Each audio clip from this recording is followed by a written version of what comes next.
Ayan na, sa sobrang tuwa ako, magbablog ako. Sumikat na si Haring Araw. Diyos ko, ang daming naantala. Lalo na yung mga pa-exam na hindi sumupot sa mismong araw ng exam. Gusto ko na silang tapusin lahat. Ang ganda, no?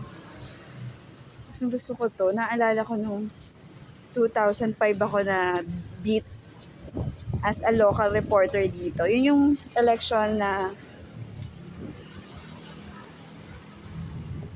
oo, pa-election pa lang. Kasi, tama ba? Oo. Kasi 2007 ako na kahit. Pero 2005 nasa media na ako. Nandito. Sa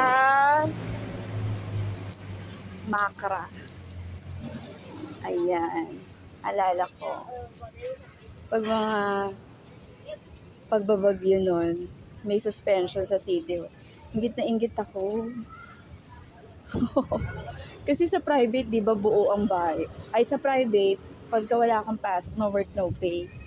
Pag sa government pala, kahit wala kang pasok, with pay ka. Oo.